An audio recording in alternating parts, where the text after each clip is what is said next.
Welcome to the Deep Dive. Today we're really getting into someone huge in the online world, JJ Olatunji, or as pretty much everyone knows him, KSI. Yeah, I mean, the guy's everywhere, isn't he? YouTuber, rapper, businessman, boxer. Exactly. Prime Hydration, Misfits Boxing, The Sidemen, Vexnix Vodka, Sides Restaurants, Cruiserweight Champion. Mm-hmm.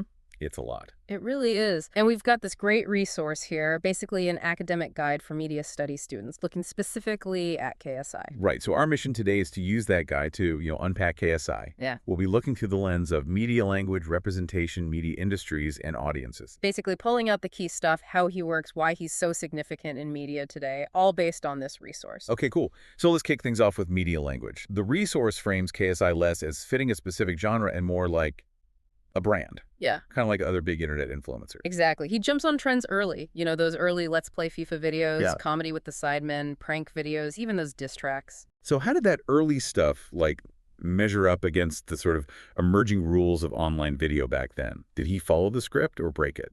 Well, it seems like he just got it instinctively.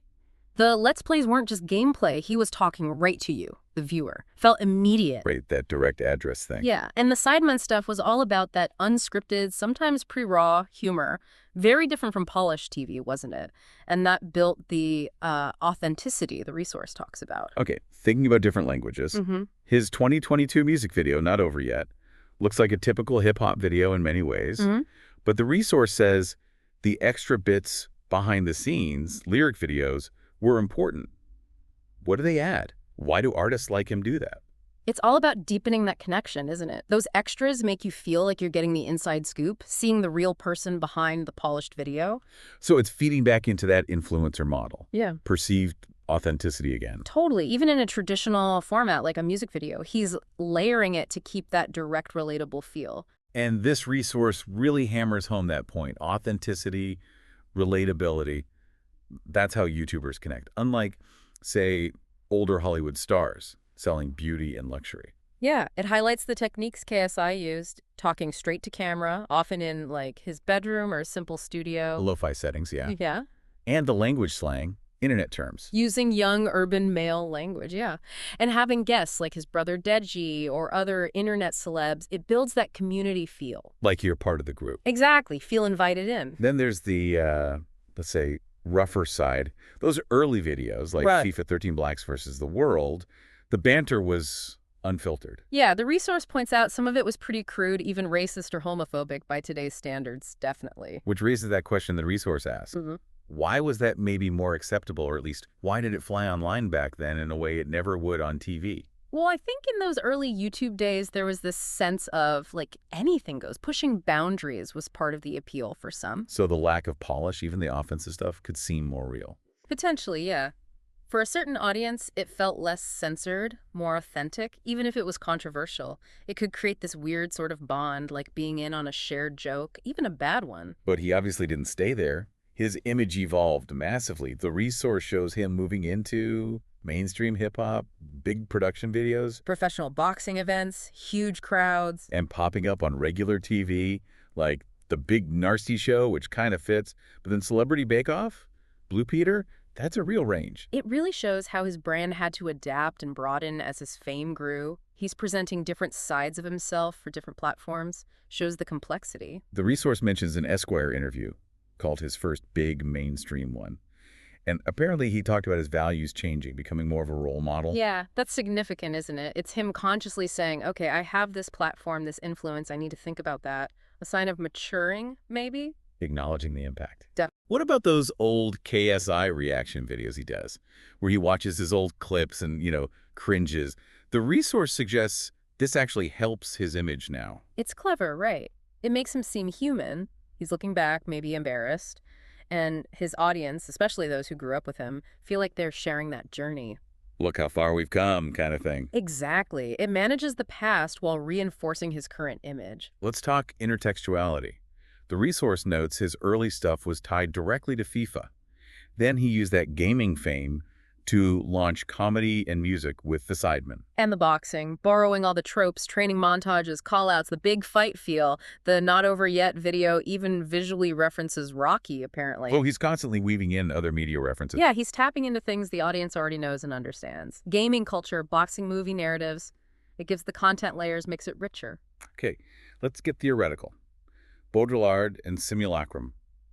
The resource uses this to talk about how YouTubers seem authentic, achievable, not like distant celebs. But, and this is the key bit, that authenticity is actually a performance, right?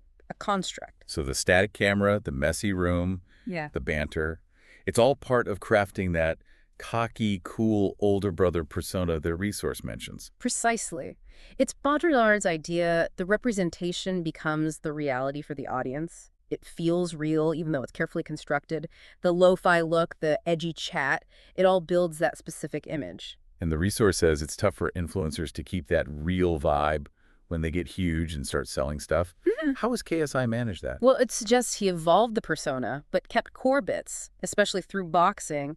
That competitive edge found a new stage. And he's admitted some online beefs were partly staged. Yeah, which just underlines the performance aspect, doesn't it?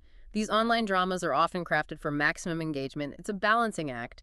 Seem real, but also create compelling content. Okay, moving on to representation. The resource suggests KSI has become more sensitive about how groups are portrayed, attributes it to personal growth, understanding his impact, calls it self-regulation. That seems right. You see a difference over time. As he got older, platform got bigger. Maybe a realization dawned about the responsibility that comes with it. Learning, adapting.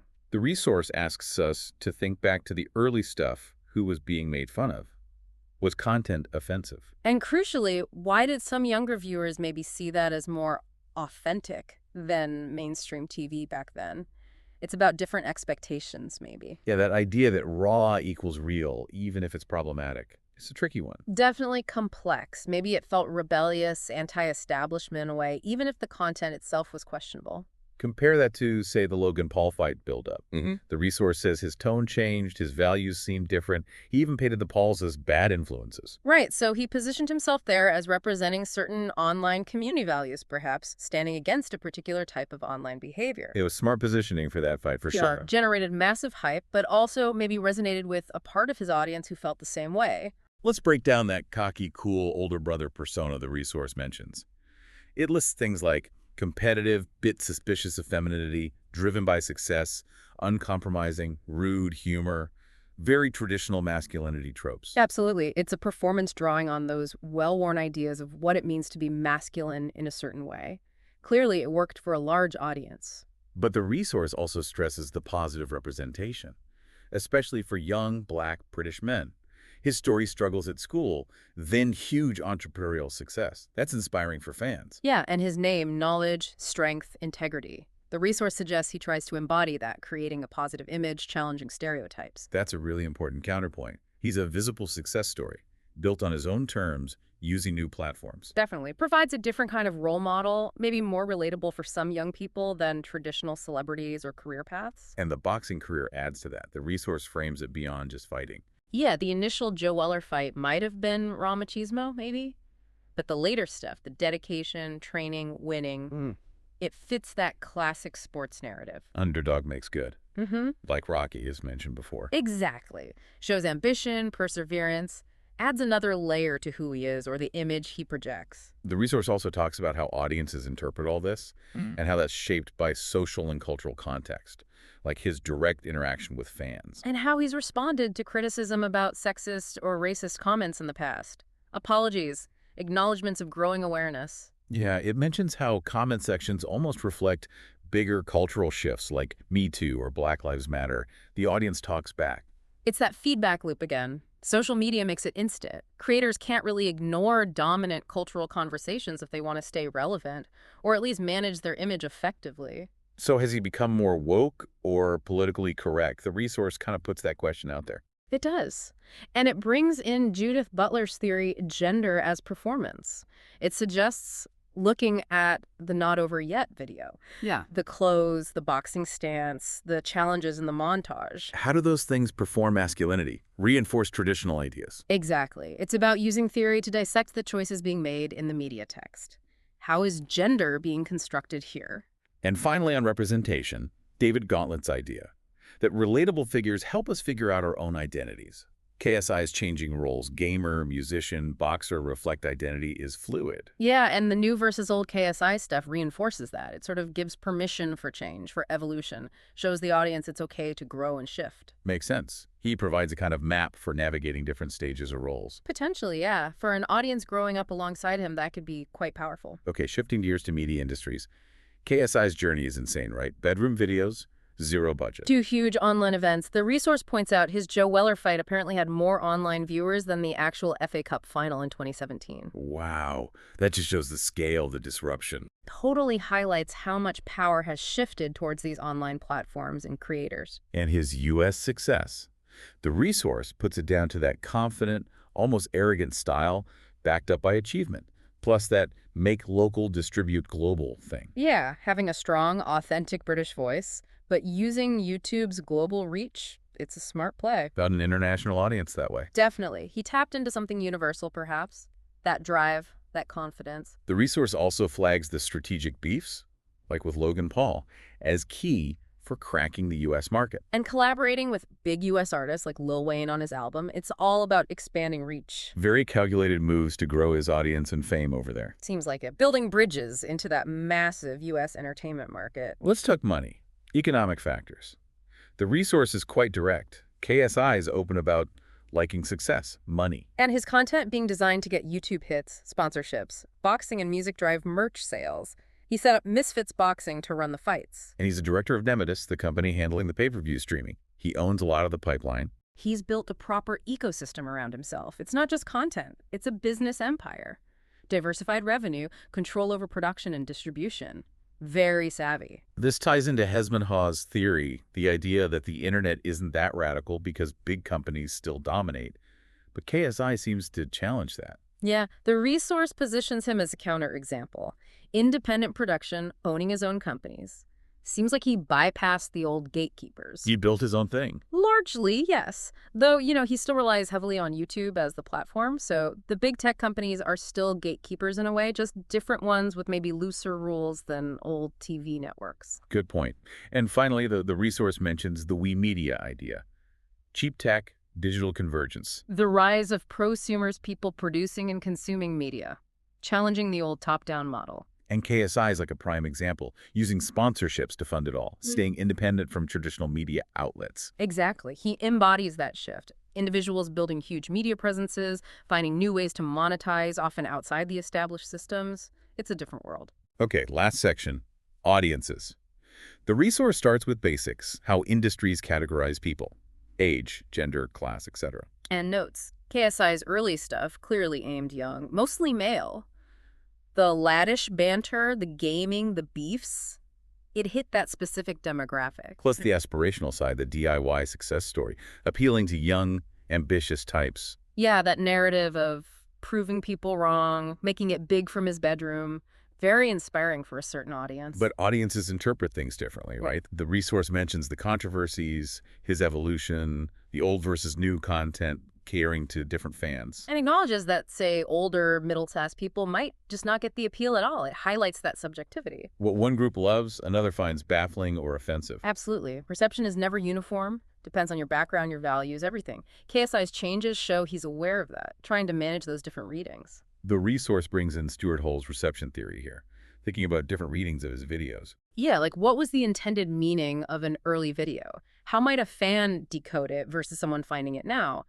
What about a negotiated reading from someone outside the core demo, or an oppositional one? It forces you to think about the active role of the audience. They're not just passively receiving messages. Exactly. Meaning is made in the interaction between the text and the viewer. Then Van Zunen's feminist theory. Does KSI challenge or reinforce stereotypes, especially gender and race? Does his independence give him a unique voice? It's a good question to ask. Does being outside the mainstream system allow for different kinds of representation, or does he still fall into familiar patterns? And finally, Henry Jenkins on fandom. How KSI engages on Twitter, Instagram, TikTok. How he keeps that connection, that feeling of authenticity through social media interaction and his ongoing work. And the resource makes that great point. KSI started as a fan, a FIFA fan, then became a prosumer, than a full-blown media producer. Which makes him even more relatable, potentially. He came from the audience. That journey itself can inspire others and build that connection. Wow. Okay, we've covered a lot. This has been a really deep dive, using that resource to unpack KSI through media language, representation, industries, audiences. It really shows why he's such a key figure to study right now. He sits at the intersection of so many changes in media. Absolutely. His journey tells us so much about the current media landscape. It really does. And maybe leaves us with a final question for you, the listener, to think about. Considering everything we've discussed, his evolution, his success, the controversies, the business side, what does KSI's continued presence tell us about where media, celebrity, and that creator-audience relationship are heading in this digital age? What does it mean for creators? What does it mean for us as consumers? Exactly. Lots to chew on there.